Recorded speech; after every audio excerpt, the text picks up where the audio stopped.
Zacarias 9. Vamos ler a partir do verso 9.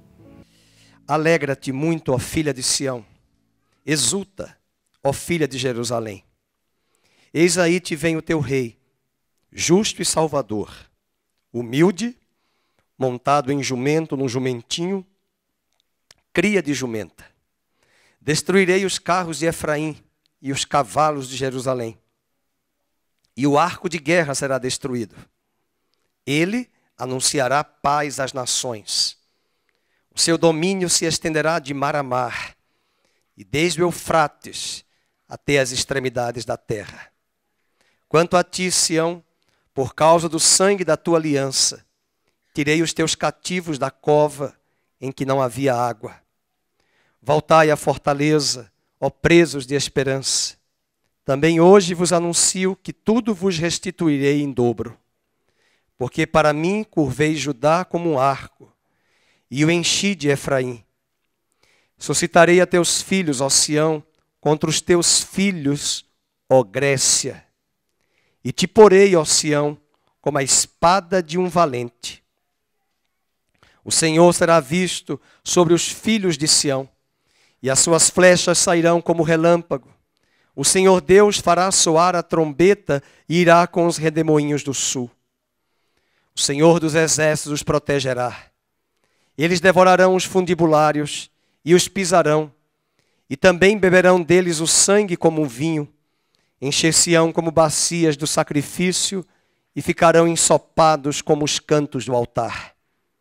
O Senhor, seu Deus, naquele dia os salvará, como ao rebanho do seu povo. Porque eles são pedras de uma coroa e resplandecem na terra dele. Pois quão grande é a sua bondade e quão grande a sua formosura. O cereal fará florescer os jovens e o vinho as donzelas. Pedi ao Senhor chuva no tempo das chuvas serôdias, ao Senhor que faz as nuvens de chuva, que dá aos homens aguaceiro e a cada um erva no campo. Deus abençoe a sua palavra. Senhor, nós abrimos, queremos examinar as Escrituras, que o Senhor fale conosco hoje à noite, como o Senhor já tem nos falado sempre, através da proclamação do teu livro. No nome de Jesus nós oramos, agradecidos. Amém. Você pode sentar. Estamos retomando aí o livro de Zacarias. Hoje é o domingo de Ramos, na tradição cristã. E não apenas a igreja romana celebra, mas também os reformados, os pentecostais, olham para esta última semana do ministério de Jesus. Hoje é o domingo de Ramos, o próximo domingo é o domingo de Páscoa. Então nós temos aí um espaço de 7 dias entre esses 2 domingos. E essa é uma palavra muito oportuna. Quem esteve hoje de manhã, nós pregamos sobre Mateus 21, quando Jesus entrou em Jerusalém. Mas agora estamos por usar o texto de Zacarias 9. E Zacarias 9 é a profecia que o próprio Mateus vai se utilizar na profecia, no seu evangelho. Percebam, por exemplo, o verso 9, alegra-te. Eu comentei hoje de manhã, Mateus não cita a expressão alegra-te. Ele não cita, porque quem ouviu a mensagem sabe que ele entra em Jerusalém, mas ele encontra problemas em Jerusalém. Não era motivo para se alegrar. Era motivo sim para ter festa, celebrar a sua entrada, o seu triunfo em Jerusalém, mas não é o que acontece. Apenas uma plebe o recebe na cidade e proclama hosana nas alturas, bendito que vem em nome do Senhor. Confesso aos irmãos que esse capítulo não é um capítulo muito fácil de estudar.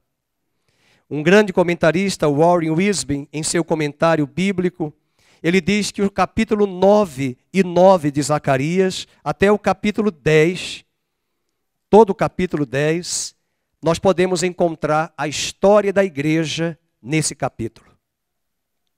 Mas o que vem antes do capítulo 9, verso 9, do 1 ao 8, não vai dar tempo, nem é o meu recorte aqui hoje à noite, É uma grande profecia de Alexandre o Grande, que invadiria as terras de Judá, naquele período interbíblico, o período da Grécia, o período do Império Medo-Persa, antes da Grécia, e o período do Império Romano. Houve 400 anos de silêncio profético entre Malaquias e Mateus. Nesses 400 anos, 3 grandes impérios dominaram: Medo-Persa, o Império Grego-Macedônio de Alexandre o Grande, que morre aos 33 anos, e o reinado dele é dividido em 4 partes. 2 deles são importantes: os Seleucidas e os Ptolomeus. Mas após o Império Grego veio o Império Romano. E quando Jesus nasce e cresce ali na Judéia, ele está sob os ditames do governo do Império Romano. O Império Romano fez da terra da Judéia uma colônia. Era uma extensão do Império. E talvez, segundo alguns estudiosos, o que Zacarias quer comentar no capítulo 9, do 9 em diante, é um contraponto da conquista de Alexandre em Jerusalém. Por exemplo, você não vai encontrar de fato o nome de Alexandre o Grande aqui nesse capítulo. Até porque ele não era nascido quando Zacarias escreveu. Mas é interessante ver as cidades que são mencionadas no capítulo 9. Principalmente no versículo de número 5, Asquelon verá e temerá. Também Gaza terá grande dor, falando dessa invasão do império de Alexandre. Igualmente Ecrom, porque a sua esperança será iludida. O rei de Gaza perecerá, Asquelon não será habitado. E ainda afirma: povo bastardo habitará em Asdod, e exterminarei a soberba dos filisteus. Da boca deles tirarei o sangue dos sacrifícios idólatras, e dentre os seus dentes tais abominações. Então ficarão eles como um restante para o nosso Deus. E é interessante o verso 8 afirmando: acampar-me-ei ao redor da minha casa para defendê-la. Interessante que os judeus usam essa passagem para mostrar que quando Alexandre Grande chegou em Jerusalém, invadiu a cidade, os sacerdotes estavam na frente da cidade para receber a comitiva de Alexandre. E todo esse preparo que foi feito era para que a cidade de Jerusalém não fosse destruída. E o Alexandre não viesse atacar a cidade, e a cidade fosse guardada, e o povo tivesse a liberdade religiosa. Mas ele diz, verso 8, veja, é Deus falando: eu vou me acampar ao redor da minha casa para defendê-la. E de fato Jerusalém foi guardada nos dias de Alexandre o Grande. Mas agora Zacarias quer falar um contraponto.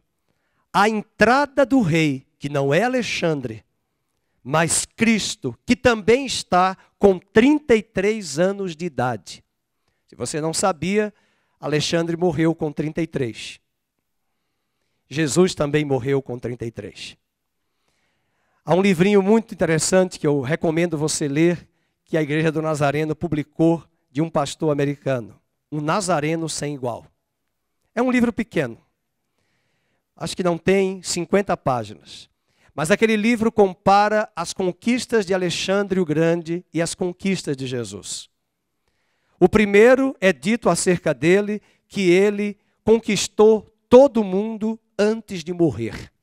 A história diz que vários povos se renderam a Alexandre antes mesmo que ele colocasse os pés em suas terras. Mas Jesus conquistou as nações até hoje, tem conquistado a partir dos seus 33 anos, quando ele morreu, foi sepultado e ressuscitou. Zacarias, de propósito, está por falar que aquele rei que entrou, que Deus guardou Jerusalém daquele momento, quando os sacerdotes estiveram ali à frente da cidade para receber o rei, o grande imperador Alexandre. Agora é um outro rei que vai entrar. É o verdadeiro rei. É o dono da terra. Foi aquele rei, o mesmo rei que falou a Abraão que separou aquela terra de Canaã para ser a terra de Israel, que disse a Davi que em Jerusalém o seu trono seria estabelecido para sempre. Esse rei vai entrar montado num jumento. Falei hoje de manhã que era comum os reis, se você ler o capítulo 1 de primeiro livro de Reis, quando Salomão foi coroado rei, ele foi colocado num jumento, numa mula, e entrou na cidade. Era a forma de coroar um rei num ato público, quando esse rei tomava posse. E agora Zacarias vai nos falar, embora esse texto só cita Grécia no verso 13. Porventura para mim curvei Judá como um arco e o enchi de Efraim. Suscitarei a teus filhos, ó Sião, contra os teus filhos, ó Grécia. E te porei, ó Sião, como a espada de um valente. Até o 8, a profecia é sobre esse domínio de Alexandre o Grande nas terras da Judéia.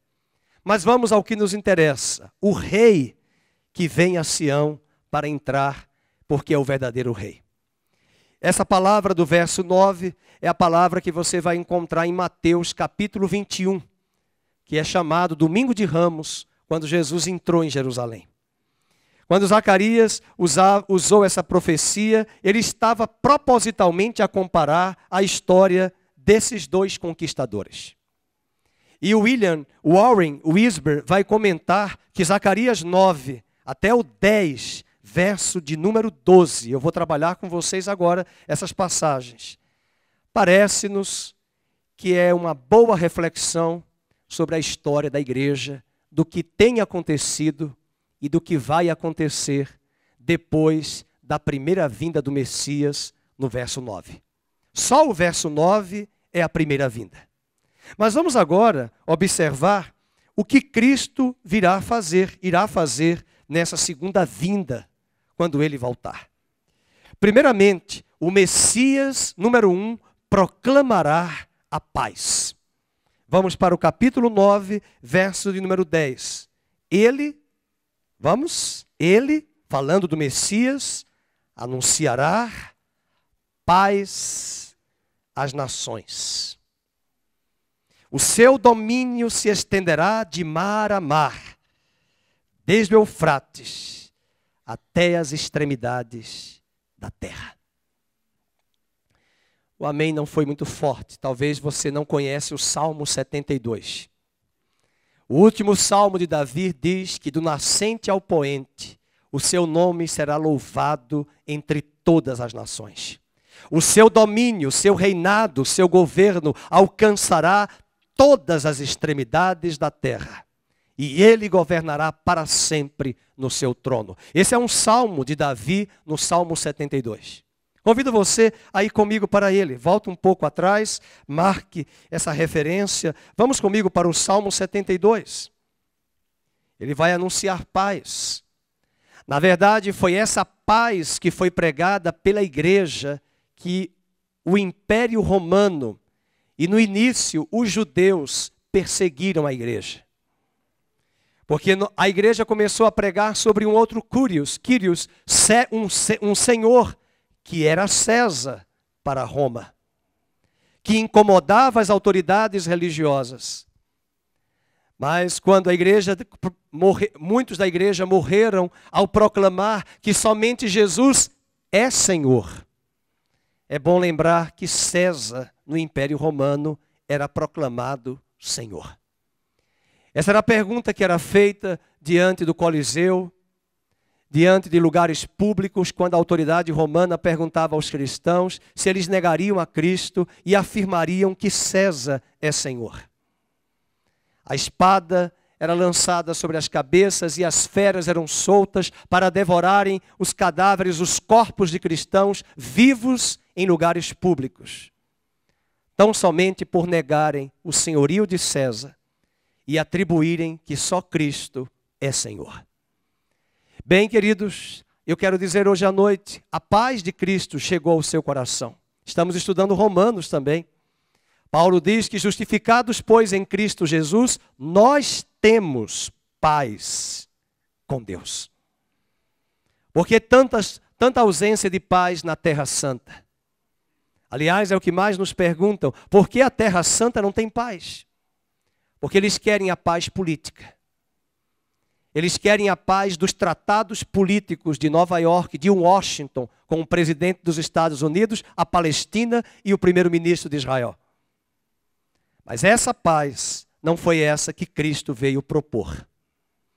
Essa paz é aquela que a culpa do coração do homem é removida e há uma conexão restabelecida direta com Deus, porque Cristo levou a nossa condenação e outorga-nos a justiça de Deus aplicada em nosso coração, e por causa dessa justiça nós temos paz com Deus.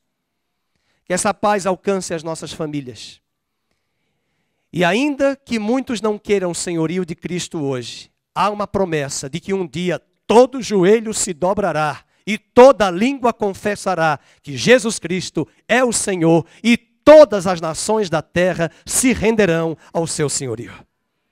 Por isso eu convido você a abrir o Salmo 72. A palavra de Deus nos afirma, apontando esse reinado, um dos salmos encantadores sobre o milênio, sobre o governo de Cristo. O título do salmo é o Rei Justo e o seu reinado eterno. Versículo de número 1, concede ao rei, ó Deus, os teus juízos, a tua justiça ao filho do rei, julgue ele com justiça o teu povo e os teus aflitos com equidade. Os montes trarão paz ao povo, também as colinas a trarão com justiça. Julgue ele os aflitos do povo, salve os filhos dos necessitados e esmague o opressor. Ele permanecerá enquanto o sol existir. Significa que o seu governo será eterno. Enquanto durar a lua, através das gerações. Versículo de número 17. Subsista para sempre o seu nome e prospere enquanto resplandecer o sol. Nele, no Filho do Rei, que é Cristo, sejam abençoados todos os homens e as nações lhe chamem bem-aventurado. Bendito seja o Senhor Deus, o Deus de Israel, que só Ele opera prodígios. Bendito para sempre o seu glorioso nome, e da sua glória se encha toda a terra. Amém e amém. Esse é um texto fantástico. Verso 15 ainda diz: viverá e se lhe dará do ouro de Sabá, e continuamente. Veja que não é Salomão que Davi está se referindo. Não é Roboão que Salomão está se referindo. Ele está falando de Cristo, porque ninguém ora em nome de Salomão. Ninguém ora em nome de Roboão, porque quem escreve o Salmo é Davi. Davi não está dizendo que nós vamos pedir oração em nome de Salomão. Mas como você explicaria o verso 15? E continuamente se fará por ele oração. Ele quem? Pergunte ao texto, ele quem? O filho do rei. Aonde está o filho do rei? Verso 1. E a tua justiça ao filho do rei, o Messias. É esse reinado milenar que Zacarias está profetizando. Voltando para Zacarias, vamos acompanhar. O Messias proclamará a paz. Verso 10. O seu domínio se estenderá de mar a mar. Zacarias 9:10.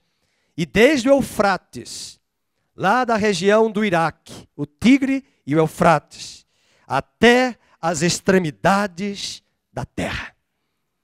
Meus queridos, eu quero lembrar que até a vinda de Cristo haverá guerras. As guerras que hoje nós enfrentamos não são guerras mundiais, mas são guerras maiores. Tem sido uma luta trabalhar hoje com pessoas dentro das igrejas. A depressão assolando famílias. O pânico, toque, medo, pavor. A violência que campeia a sociedade. A insegurança econômica que gera medo nas pessoas. O desespero que tem tomado, as tragédias que têm vindo a este Brasil em lugares como o Rio de Janeiro. E nós devemos refletir se isso não são evidências e sinais das consequências, primeiro, do nosso pecado, das nossas escolhas. Uma tragédia como essa que campeia o Rio de Janeiro, numa região onde que tem crescido ali a população, invadindo as matas, tomando lugares, isso mostra não apenas o poder das trevas, muito mais a ganância do homem. A milícia tomando conta de territórios, a ausência de um Estado que não tem poder para gerir e governar a sociedade. Não é uma culpa de um governante, é uma culpa de uma sociedade marcada por uma natureza má, corrupta, tomada pela violência, pela ganância, pelos assassinatos, pelos homicídios que são frutos dessa natureza adâmica em nosso coração. E isso tudo traz como consequência ausência de paz. As guerras estão aí. Hoje mesmo, lendo a carta aos Coríntios na escola bíblica, Paulo fala, lutas por fora, combates por dentro. A luta contra o pecado. A luta onde até mesmo a escola de Suzano, que fez um mês de todo o desastre, a tragédia que aconteceu, uma escola pública, um lugar de educação, um lugar de violência.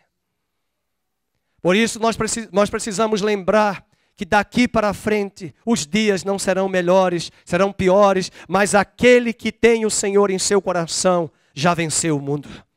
Aquele que está em nós é maior, e é essa pessoa que está em nós, é Cristo, o homem perfeito, que nos dá força, que nos dá graça para vencermos o pecado, para vencermos os ditames desse mundo, ou com suas filosofias, com suas ideologias. É aquele que está em nós, que é maior, que nos dá forças para vencermos o mundo, o pecado e a carne. As lutas são intensas, as querelas são instigantes, que têm vindo, intrigantes, que têm vindo sobre nós para tirar o nosso coração, a paz do nosso coração. Mas nós temos a certeza que um dia essa paz será estabelecida. Nos dias de Cristo, todas as estradas davam em Roma. Nos dias de Cristo, a Pax Romana foi estabelecida pelo direito romano. Mas não era essa Pax que Cristo veio propor. Essa paz não é um tratado, um acordo político de chefes de Estado. Essa paz é uma pessoa, onde o autor de Hebreus e Paulo escrevendo aos Romanos vão nos afirmar, ambos os autores, que somente em Cristo nós temos essa paz. Você que nos ouve, não há lugar seguro nenhum neste planeta, somente em Cristo. Nem mesmo a igreja, o prédio para nós é a nossa segurança. A nossa segurança é o Senhor Jesus Cristo, o Messias, o Salvador, o nosso verdadeiro Senhor. Haverá uma grande batalha contra Jerusalém. Jesus falou no domingo de Ramos, na semana última do seu ministério. Jerusalém, Jerusalém, que matas os profetas e apedreja os que te foram enviados. Quantas vezes eu quis ajuntar os teus filhos como uma galinha junta os seus pintinhos debaixo das suas asas, e vós não o quisestes. Em Lucas 19 ele afirma, eis aí, a tua cidade será cercada de trincheiras, será pisada pelos gentios, até que o tempo destes se completem. E os gentios têm dominado Jerusalém. A ONU hoje domina a cidade de Jerusalém, impedindo que as nações não legitimem Jerusalém como capital de Israel. E a própria ONU estabeleceu em 1980 que a capital é Tel Aviv. Isso mostra que o órgão máximo do planeta sobre as Nações Unidas, os gentios pisam Jerusalém. O pisar significa dizer dominar, controlar. Mas é muito interessante ver a profecia de Zacarias capítulo 12, 13, 14, onde Deus mesmo afirma, o que é raro, ele diz que ele vai se levantar, sair do trono dele, para julgar as nações e perguntar a elas, quem mandou vocês dividirem a minha terra? Até lá, igreja, até esse dia, até esse momento singular da batalha do Armagedon. E esse texto que nós lemos, ele cita a batalha do Armagedon em metáforas. Não é um texto fácil, não. Eu que estou aqui dando essas aulas, esses estudos, eu fico pensando porque uma coisa é dar isso numa escola bíblica com um grupo contínuo de anos, outra coisa é pregar uma mensagem como essa, que toca vários assuntos para uma nação brasileira, uma igreja onde a maioria é analfabeta de Bíblia.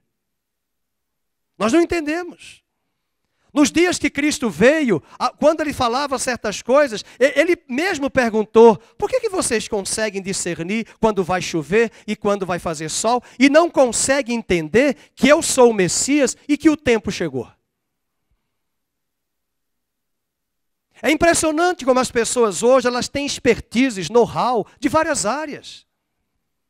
E nós temos visto pessoas na igreja que não têm a capacidade, têm anos de igreja, mas elas não conseguem entender que a vida dela está inserida dentro de um plano maior, um projeto de Deus, que é o projeto da redenção. O evangelho não é para nutrir o meu umbigo com mensagens de autoestima. Jesus te ama, te ama, te ama. Eu já sei que Ele me ama. Agora eu quero saber o plano macro de Deus. As nações estão estupefatas essa semana que terminou ontem, porque encontraram um buraco negro. Olhando os milhões de anos-luz que esse buraco negro emite a luz de trás para a nossa galáxia, milhões de anos-luz. Mas basta ler o livro de Jó e ver o que Deus perguntou a Jó no capítulo 37, aonde tu estavas quando eu criei todas as estrelas e coloquei o nome de cada uma delas.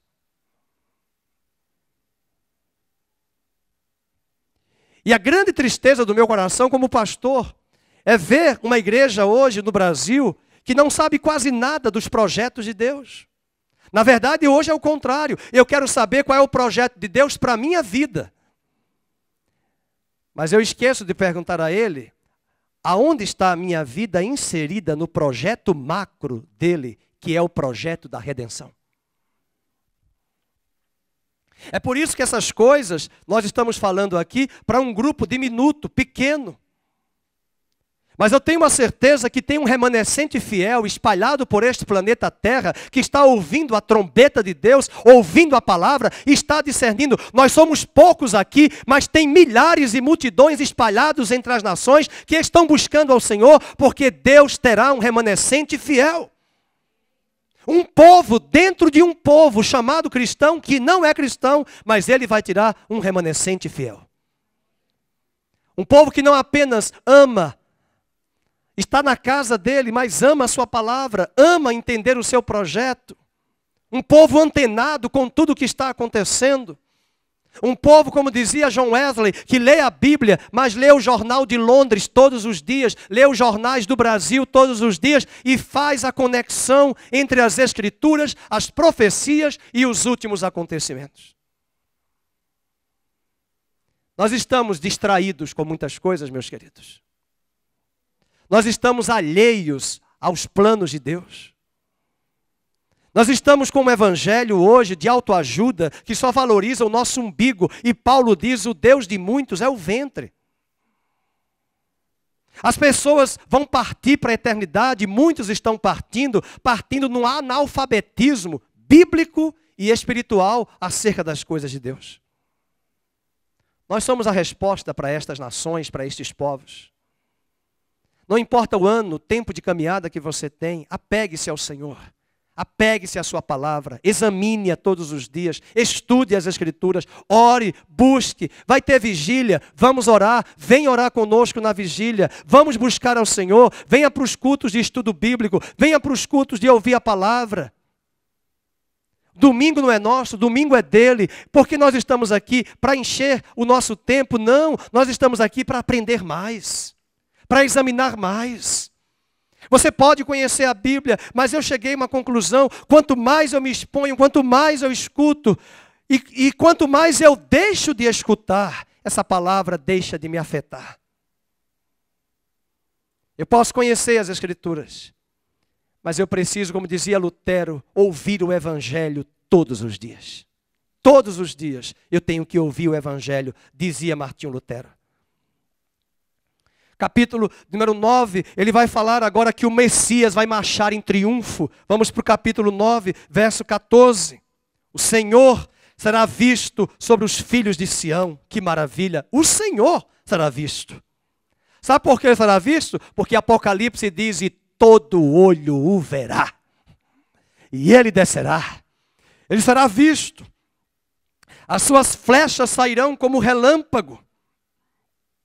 E nessa vinda do Messias, marchando em triunfo, eu quero chamar a atenção que ele vai proteger o seu povo, a igreja e Israel. Embora não existem dois povos, é um povo só, mas ele vai proteger a igreja. E a palavra proteger aparece o tempo todo nesse texto. Vamos ver, por exemplo, no versículo 15, vamos ler em voz alta a primeira frase. O Senhor dos exércitos protegerá. Aleluia.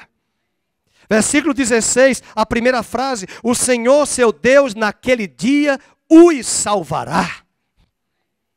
Capítulo 10, ainda no verso 12, o último versículo. Eu os fortalecerei, diz o Senhor. Verso 6, no capítulo 10, fortalecerei a casa de Judá e salvarei a casa de José. Sou apaixonado pela Bíblia. Uma coisa que me chama a atenção, eu estava lendo novamente esse texto ontem à noite, e eu perguntei, por que que Deus só fala de José e Efraim? Ele fala de José, mas o verso 7 do capítulo 10 fala de Efraim. Ainda no capítulo 9, verso 10, ele também fala de Efraim. E Efraim ali, Efraim acolá, mas vocês lembram quem é Efraim? Efraim é filho de José como egípcia. O filho de Efraim vai receber uma tribo. Na verdade, 2 filhos de Jacó perdem a herança. E os 2 filhos de José assumem a herança. Mas os filhos de José, Efraim e Manassés, e principalmente Efraim, foi o nome dado à primeira nação do Reino do Norte, quando Israel foi dividido. E quem é Efraim? Uma figura da igreja. Porque quem é Efraim? Filho de um judeu, de um israelita, com uma gentia. E quem é a igreja? Fruto da união de Cristo com as nações gentias. E Efraim aparece, e Deus diz no texto de Zacarias 10, que ele vai fortalecer Judá. Interessante, a única tribo que voltou foi Judá.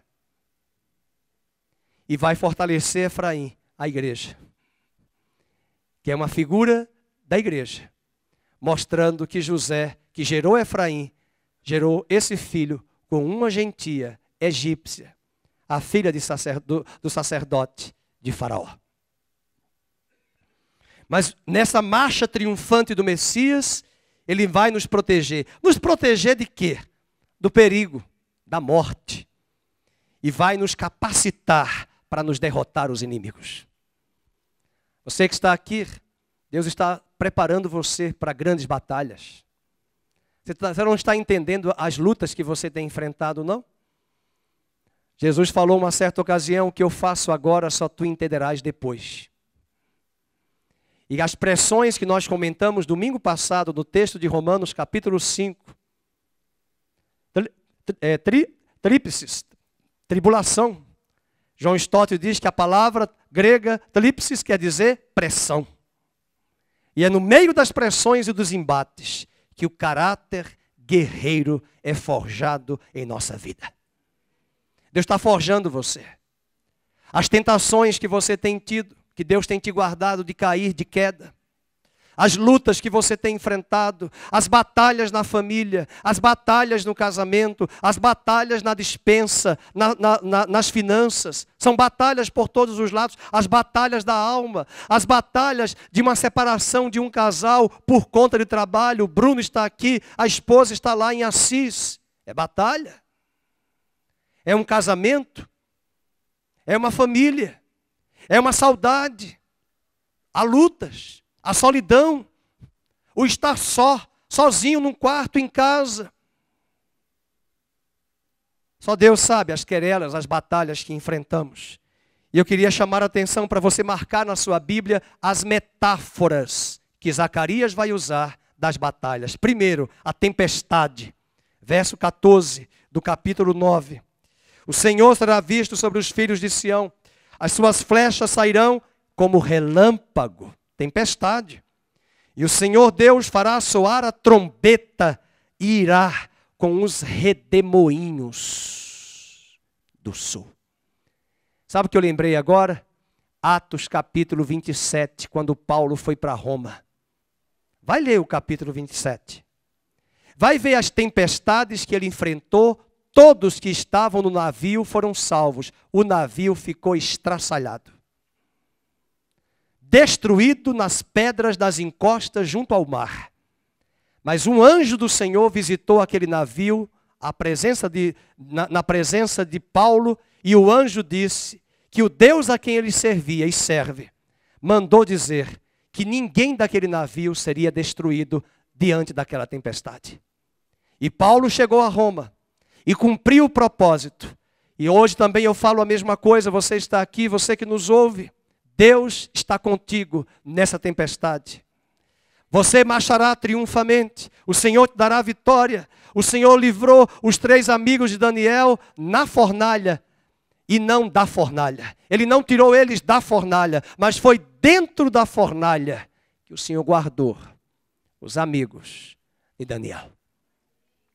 Às vezes nós queremos que Deus nos tire da tempestade, nos tire da tribulação. Mas o apóstolo Paulo, o evangelista Lucas, escrevendo o livro de Atos, capítulo 14, diz: é necessário que passemos por muitas tribulações para que venhamos a possuir o reino de Deus. Agora, além da metáfora da tempestade, ele usa a metáfora do banquete. E cá entre nós, eu acho essa metáfora pesada. E no meu ponto de vista, tudo leva a crer que é a figura de Apocalipse 16, a batalha do Armagedon. Vejam, por exemplo, meus irmãos, a luta. O presidente Bolsonaro teve que ter uma reunião com os árabes essa semana, para se justificar porque que lá em Jerusalém ele teve que se encontrar com o primeiro-ministro.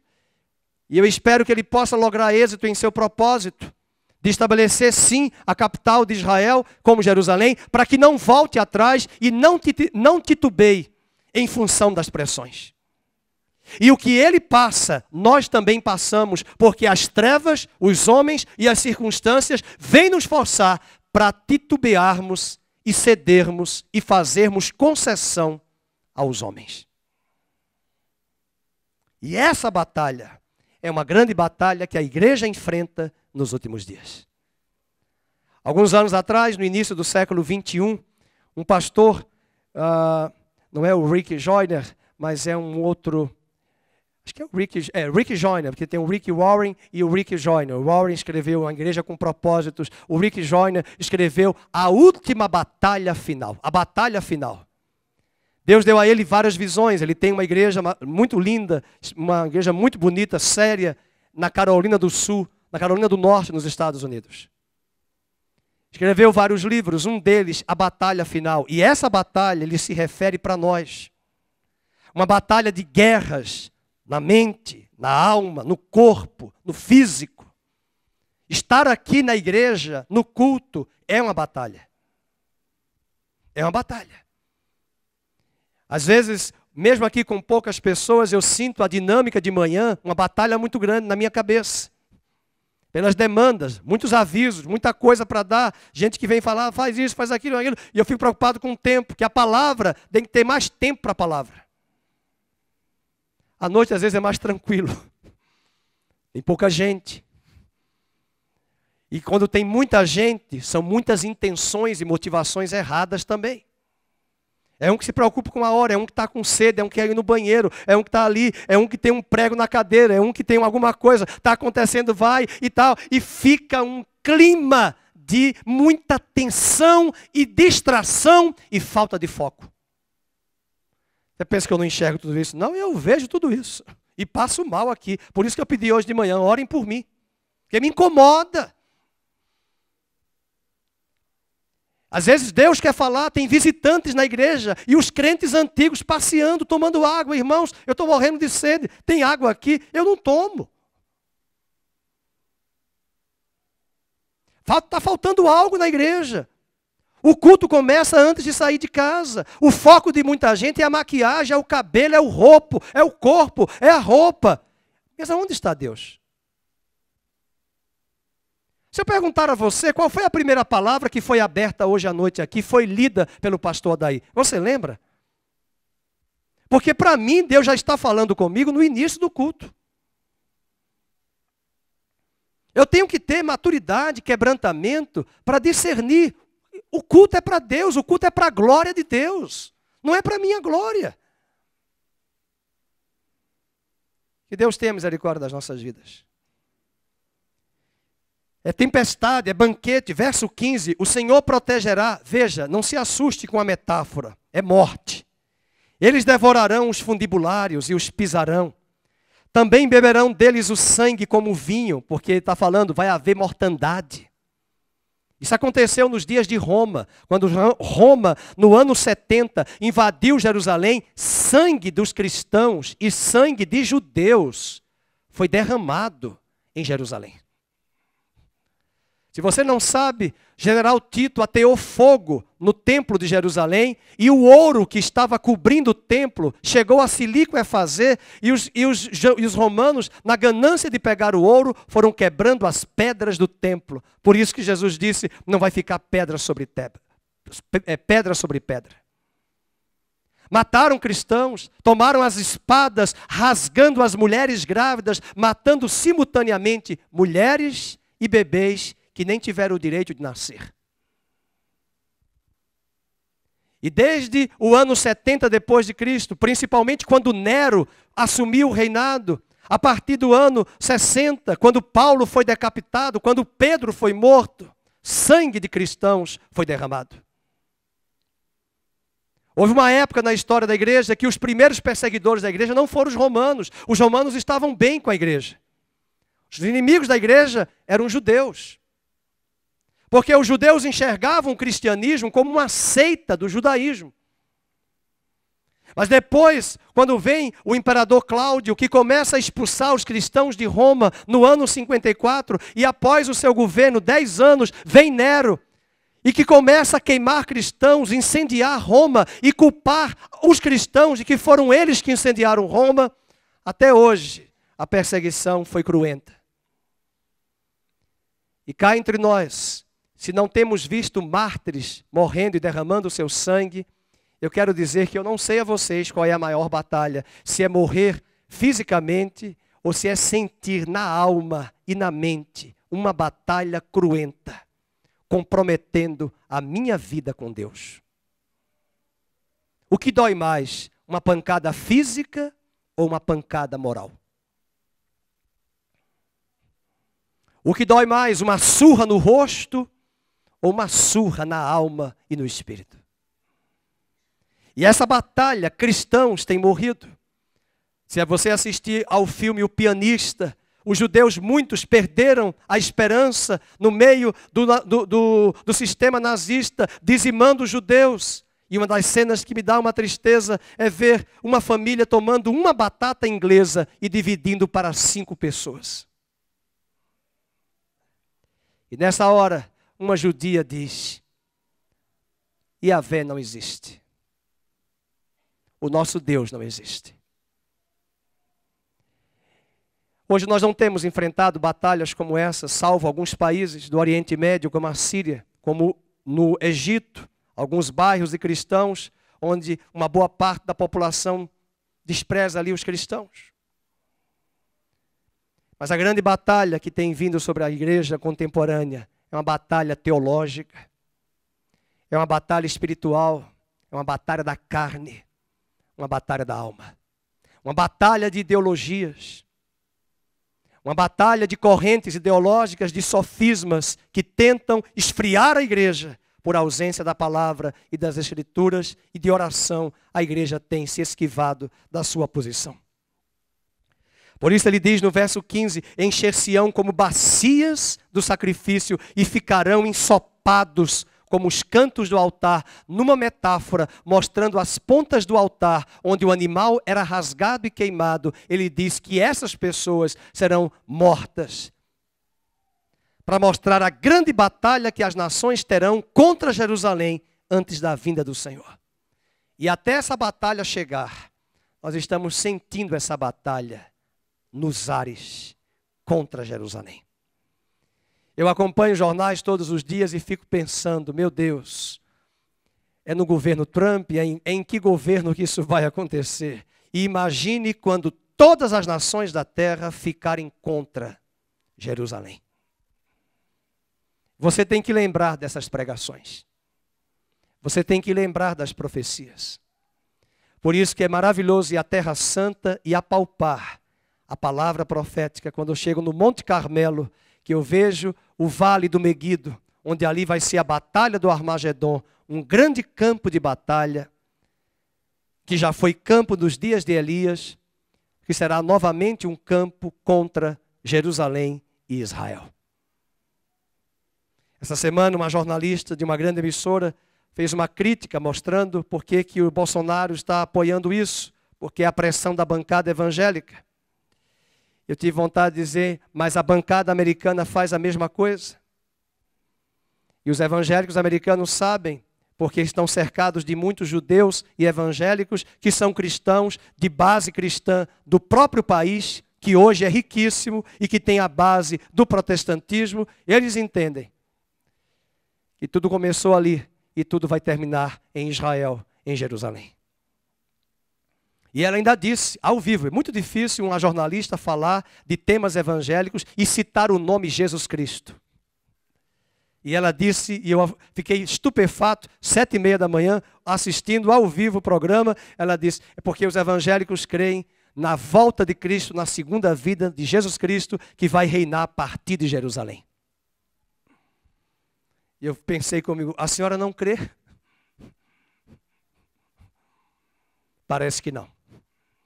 E a forma como a notícia foi narrada era mais ou menos uma chacota.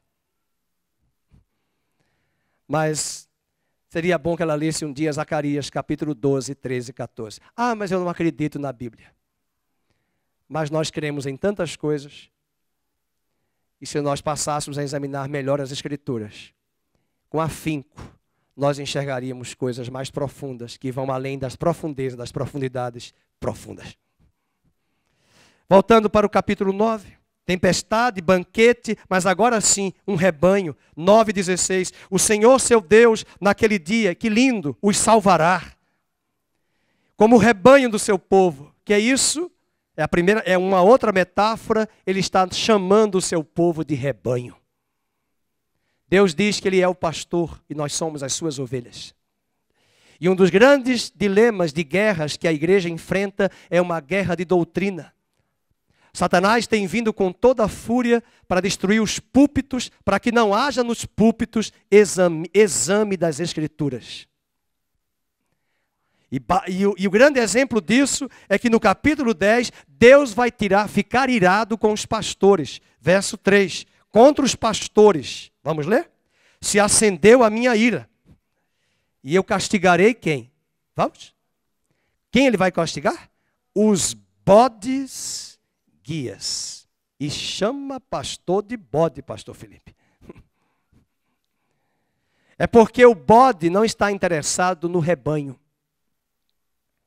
O bode só quer demonstrar que tem força, que tem chifre, que tem poder. Quando você avistar 2 bodes brigando, cai fora. Eles têm chifre.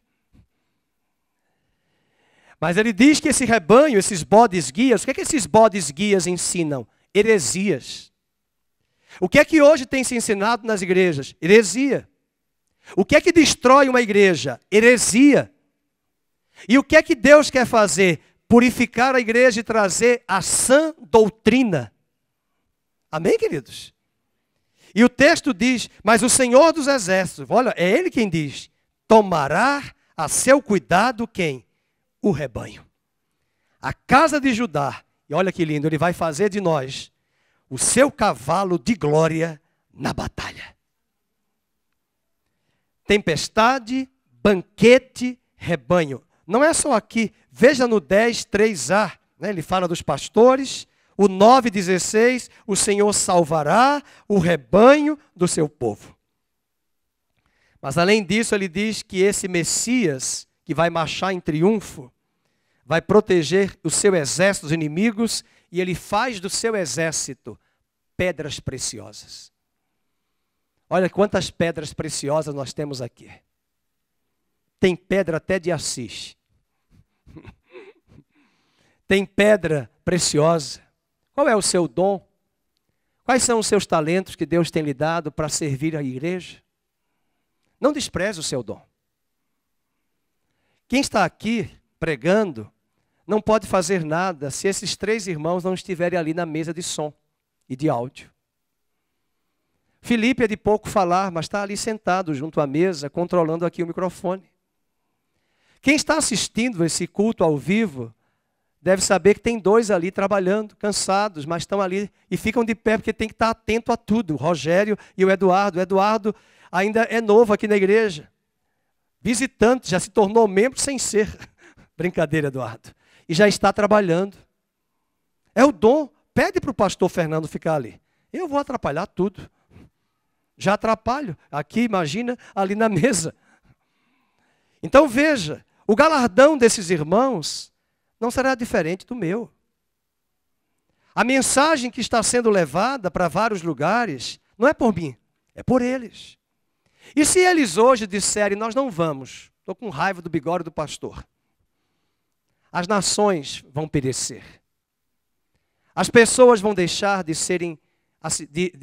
assistirem ao culto, de ouvirem a palavra. Veja aqui no mesmo capítulo, no verso número 16, 9:16, a última frase, porque eles, são pedras de uma coroa e resplandecem na terra dele. São pedras de uma coroa. Ah, talvez você não lembra que no versículo de número 6 do capítulo,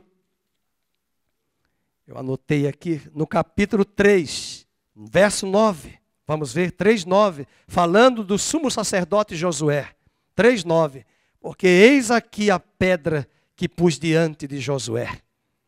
E sobre esta pedra única estão 7 olhos.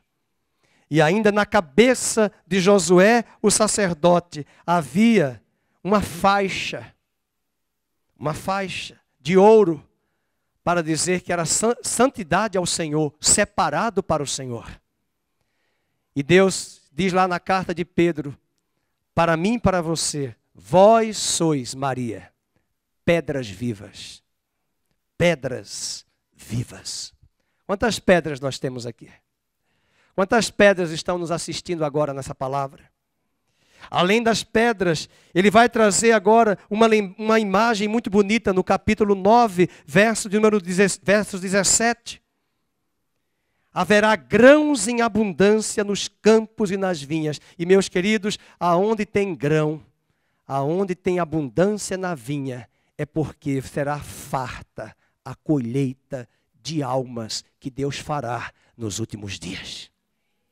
Verso 17, pois quão grande é a sua bondade, quão grande é a sua formosura. Vamos ler?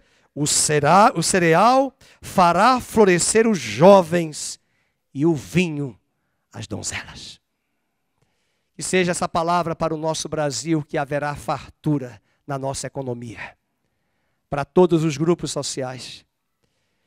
Mas que seja muito mais, e é isso que Zacarias está antevendo, que serão dias de batalhas, mas serão dias de grandes colheitas de almas para o Senhor. O cereal representa o trigo, a multiplicação dos pães, que é uma figura da multiplicação do reino de Deus, ganhando almas e vidas para o Evangelho. Mas para concluir, há também um derramar de chuva. Emende o capítulo 9, 17 e vá para o 10. Vem aguaceiro, viu, irmãos? Mas não fica com medo não vai acontecer. Esse aguaceiro não é o do Rio de Janeiro. É aguaceiro do Espírito Santo que virá. Verso 1 do capítulo 10. Pedi ao Senhor chuva no tempo das chuvas serôdias. Ao Senhor que faz as nuvens de chuva, dá aos homens aguaceiro e a cada um erva no campo. E é muito interessante o próximo versículo. Porque os ídolos do lar falam coisas vãs e os adivinhos veem mentiras. Contam sonhos enganadores e oferecem consolações vazias. Por isso anda o povo como ovelhas, aflito, porque não há pastor. O que o profeta quer dizer? Nos dias de Elias, houve uma grande seca. E sabe por que o motivo da seca?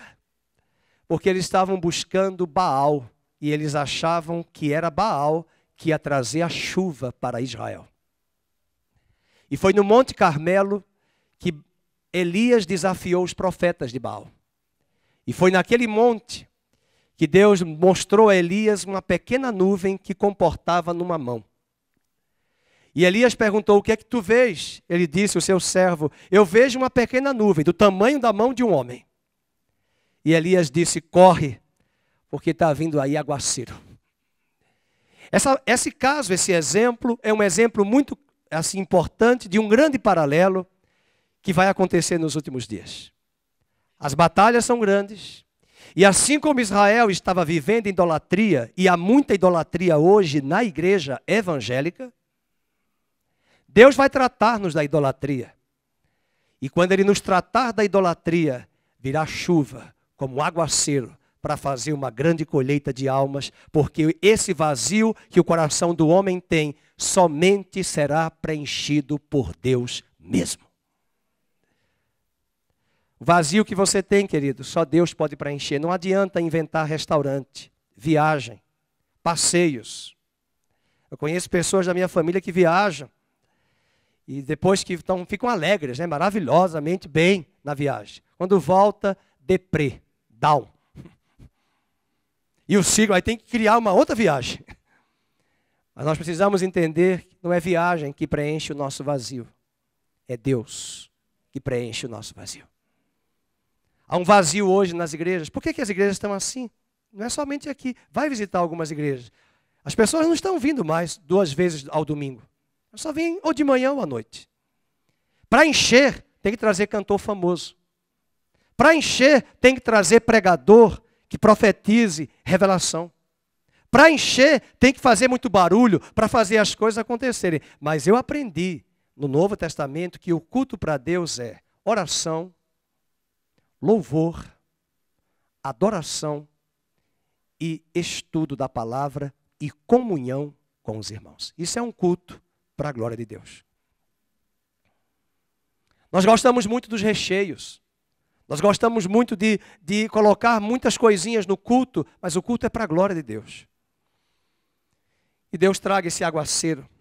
A chuva nos aponta para o derramar do Espírito Santo. Se você quiser anotar, eu vou dizer os textos que falam sobre a chuva. Isaías 32:15, Isaías 44:3, Ezequiel 29:39, Oséias 6:3, Joel 2:23. E dá uma lida em Zacarias 12:10. Essa chuva vai trazer arrependimento nas nossas famílias.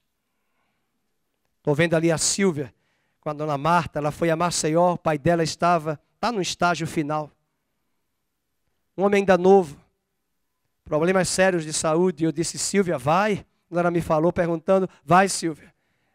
Ela pressentiu de ir. E quando ela voltou agora ontem, ela me falou: pastor, meu pai aceitou a Jesus. É colheita, meus irmãos. E o texto diz no capítulo 12, verso 10, que Deus vai trazer sobre Israel, Jerusalém, um espírito de arrependimento. Olha o versículo 10. E sobre a casa de Davi e sobre os habitantes de Jerusalém, vamos juntos? Derramarei o espírito de graça e de súplicas. Eu vou derramar. Então a chuva que Deus está propondo derramar, eu lembro do pai da irmã Linoã, quando eu esqueci o nome dele, o seu Levi, ele é um diácono na Igreja Batista. Ele foi para um congresso a céu aberto lá em Recife, e os irmãos só cantavam: faz chover, abra as comportas do céu e faz chover. E aí os irmãos só cantavam isso: e faz chover. E pior que choveu muito, e foi um aguaceiro. E ele falou depois: vocês não pediram para chover?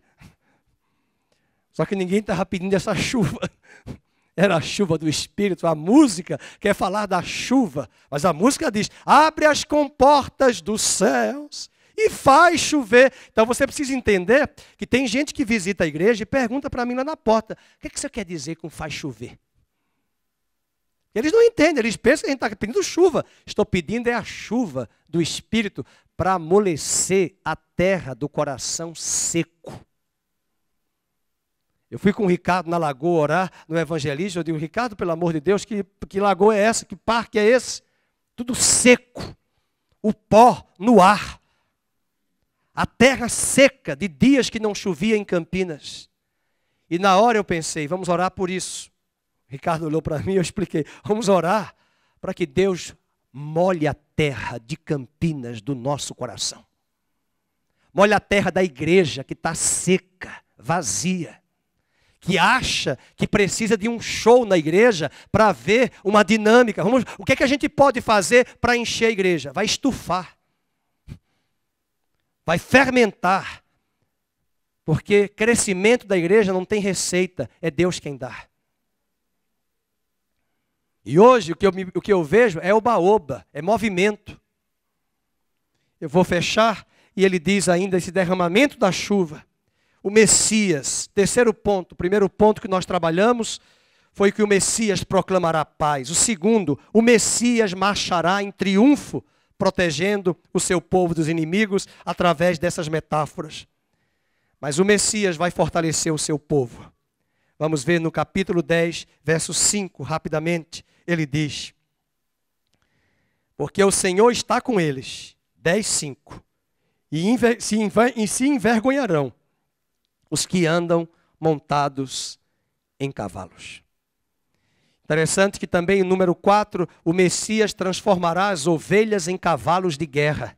E é isso que Deus quer fazer da sua vida. Você é ovelha, mas Deus vai te transformar num cavalo de guerra. Capítulo 10, verso 7, rapidamente vamos ler. Os de Efraim, olha aí o Efraim, serão como um valente. Cadê os valentes aqui, meu Deus? Cadê os irmãos que virão para a vigília, quinta-feira, das 9 horas até 1 em oração? Amém? Olha, gostei do amém. Quero ver mais. Orar pelo Brasil, queridos. É um cinismo muito grande. O que é que está acontecendo lá em Brasília? Paulo Guedes vai lá e a gente vê uma verdadeira briga. A nação foi roubada, a nação foi dizimada. A nação foi esquartejada. E o que é que a oposição quer? O que é que esse país precisa? Alguém me disse: o que é que esse homem vai fazer lá, pastor? Dar satisfação a pessoas desse nível que não querem mudança do país? Então nós precisamos orar para que Deus entre na guerra e peleje por nós. Faça justiça. Remova os inimigos que querem destruir essa nação com falácias, com ideologias. E não adianta irmos a Brasília e nem usarmos o microfone. A nossa guerra não é no argumento, é no joelho e na oração. E nós temos que vir orar, porque sem oração não vai acontecer nada. E quarta-feira também à noite, para orarmos. O Senhor ajuntará o seu povo, capítulo 10, verso 7, ele vai transformar as ovelhas em cavalos. Verso 7, serão como um valente.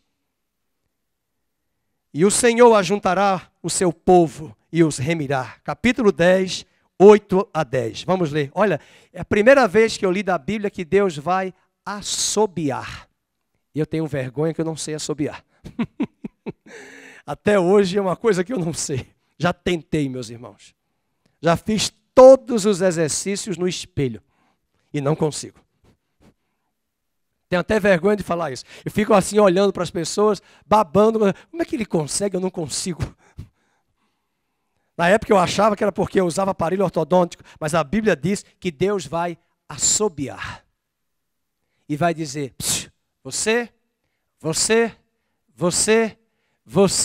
são meus. Vem para cá, que eu vou te guardar. É o que Deus fará nos últimos dias. Capítulo 10, verso 8, vamos ler? Eu lhes assobiarei e os ajuntarei, porque os tenho remido. Multiplicar-se-ão como antes se tinham multiplicado. Ainda que os espalhei por entre os povos, Eles se lembram de mim em lugares remotos. Viverão com seus filhos, vamos ler, e voltarão, porque eu os farei voltar da terra do Egito e os congregarei da Assíria. Trá-los-ei a terra de Gileade e do Líbano, e não se achará lugar para eles de tanto lugar, de tanta gente que haverá. Numa metáfora. Então eu quero dizer hoje à noite, Deus vai assobiar pelo seu filho, pelo seu marido, pelos seus familiares, Ele vai remir e vai resgatar. E meus queridos, não se assustem, mas se saíram quase 3 milhões lá no Egito, com o povo de Israel, a Bíblia diz, que nesse mesmo capítulo, que o povo que vai sair, no versículo 11, vejam, eles passarão o mar de angústia. As ondas do mar serão feridas, numa metáfora com o Êxodo. E todas as profundezas do Nilo se secarão. Então será derribada a soberba da Assíria, e o cetro do Egito se retirará. E voltando para o 10, eu os farei voltar da terra do Egito. Numa alegoria, Deus está falando, eu trarei um novo êxodo. Eu trarei uma multidão que vai se unir ao meu povo. Você crê nisso? Eu creio que Deus fará isso. Quando, como, eu não sei, mas Ele está prometendo aqui. E encerro com o exército de Deus que pode enfrentar o mar da angústia. E nós estamos enfrentando esse mar da angústia. Mas nós venceremos. E o verso 11 do capítulo 10, vamos ler? Passarão o mar de angústia. As ondas do mar serão feridas. Agora vamos para o versículo 12. E eu os fortalecerei no Senhor, e andarão no seu nome, diz o Senhor. É isso que Ele vai fazer. Ele te fortaleça. Que Ele faça do seu mar de angústia uma plataforma para você ser mais do que uma ovelha, um guerreiro, um valente. E Ele está nos preparando nesses dias. São muitas as batalhas, mas você está aqui com saúde, com vida, de pé. E isso é graça de Deus na sua vida.